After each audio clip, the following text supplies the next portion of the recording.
awardees with high honors. Matilda Ingrid G. Guevara.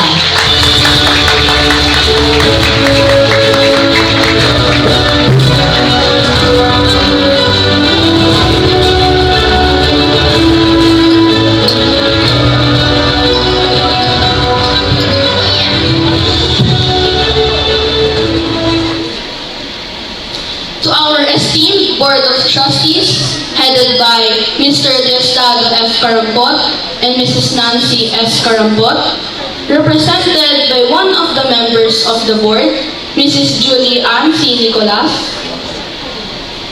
To our Assistant Administrator, Mrs. Catherine F. Villena.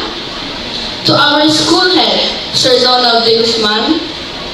To our Academic Coordinator, Mr. J. B. Ado. To our dedicated faculty and staff, our parents and guardians, especially to the grade 6 graduates, good morning. This is Matilda Ingrid G. Guevara. It is an honor to stand before you all at this very moment. I don't quite know how to start, but let's begin with congratulations to all, to us. Standing here today, I realized our batch is not just like any batch. We are the batch that learned to be strong, quietly.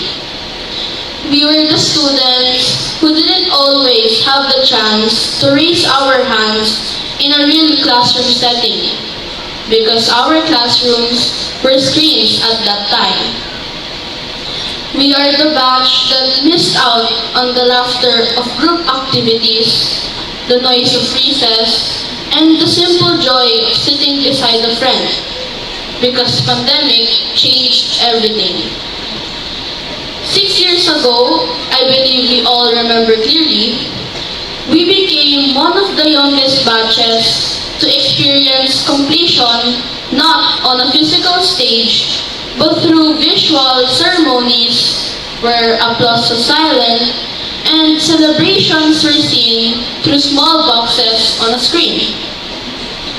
And it wasn't easy.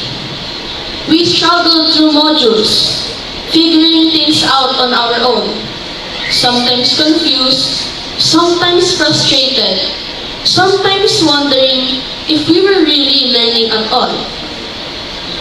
We faced days when motivation was low, when anxiety crept in, when the feeling of isolation became too heavy for someone our age.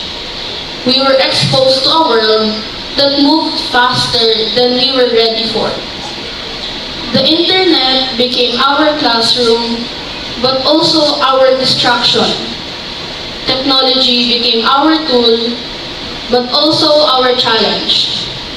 We learned things beyond textbooks, like how to stay disciplined without supervision, how to keep going even when things felt uncertain, and how to be resilient in ways we never expected.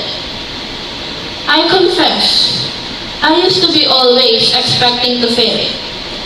Quiet, shy, and too scared of what the world may give or show me. Why? Because I felt slow, weak. I used to stare at my brother's medals and certificates, wanting to achieve some too in the future. The problem was, I was too afraid to even try. I grew up thinking that if I try doing this or doing that, it will all go to the same road, failure. Until one day, I was asked to join a storytelling competition. And of course, a kid like me with barely any confidence refused. No hesitation, not even considering thinking about it. My mom, having that big faith in the good Lord, also showered faith in me.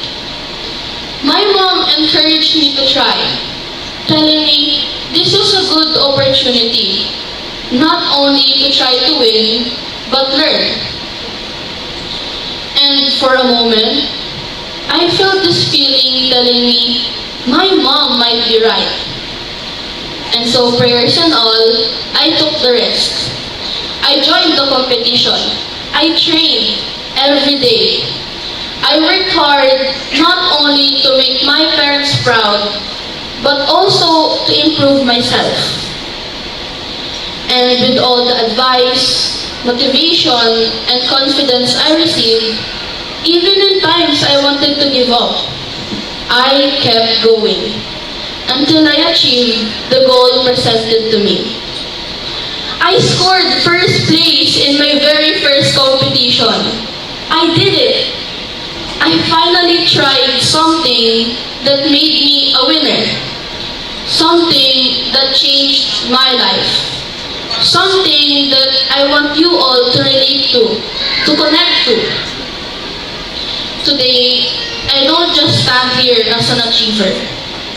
I stand here as a representative of a generation that was tested early.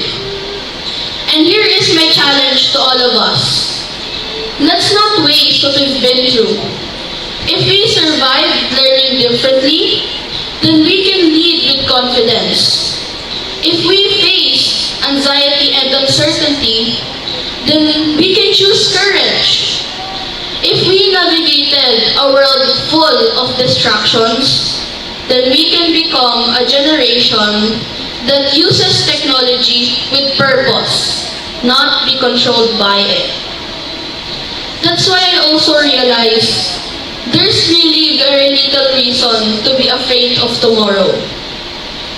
Batch 2026, we were not given the easiest beginning. But we have the best people taking care of us, teaching us, mentoring us, right?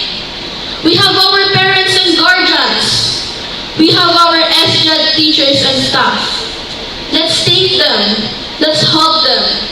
Show them our appreciation for their love, support, and sacrifices. And so what if you fail? I learned that failure is just another step towards success. Fail if you must, but don't you quit. Because there is a great, great God who is not quitting on you, on us. Learn from your mistakes and improve your strengths. You'll soon realize there are really no failures, just lessons learned. You never know, taking a risk may change your life, just like how it did to mine. From a shy crybaby who does not want to be separated from her mommy, to a graduate standing in front of you all, who grew closer to God and is now telling her story. Chase your dreams. Do something that you love for a good reason. Grade 6, batch 2025 to 2026. Are you ready to take the challenge? Let me hear your answer. Are you ready to chase your dreams? Yes! Because maybe, just maybe, we were being prepared for something greater. So as we move forward, let's not just aim to succeed.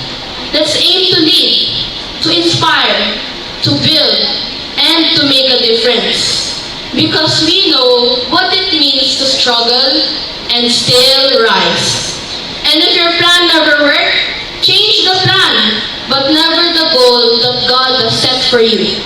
And for that, may you all be blessed. Again, this is your storyteller, challenger, your batchmate, and your friend once, Matilda Ingrid G. Guevara.